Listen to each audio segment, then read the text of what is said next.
पहिली गोष्ट तर 10 जूनला कंत्राट दिल्यानंतर काम जरी सुरू झालं असतं तरी एवढ्या लवकर तर तो पूल झाला नसता।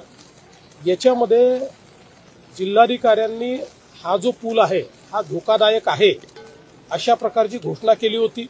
गावकऱ्यांनीही तिथे पाटी लावली होती की हा पूल धोकादायक आहे। दुर्दैवाने पर्यटक त्या ठिकाणी आले, काही प्रमाणात अनेक वेळा अशा गोष्टींकडे फार लक्ष आपण देत नाही, म्हणजे कोणाची चूक नाही आहे त्याच्यामध्ये, पण किंवा इतका तो कमकुवत झाला असेल असं कदाचित त्यांच्या लक्षात आलं नसेल, तर पर्यटक त्या ठिकाणी गेले।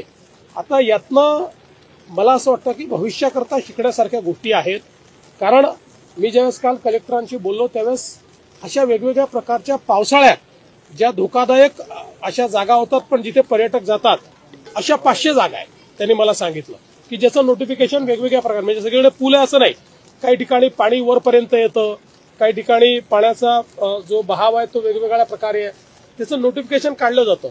त्या ठिकाणी काही ठिकाणी पोलीस देखील ठेवले जातात, काही ठिकाणी गावकऱ्यांना देखील इन्व्हॉल्व केलं जातं।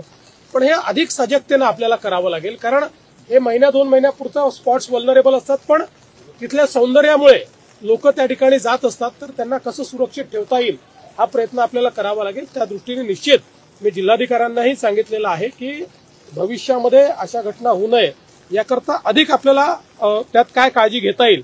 पण यात मला हे पुन्हा नमूद करायचं आहे की जिल्हाधिकाऱ्यांनी काल मला ज्यावेळेस याचं ब्रीफिंग केलं त्यावेळेस हा धोकादायक आहे याचं नोटिफिकेशन देखील निघालेलं आहे आणि तशा प्रकारे गावकऱ्यांनी देखील त्या ठिकाणी म्हणजे लोकांनी त्याचा वापर करू नये अशा प्रकारची विनंती केली होती।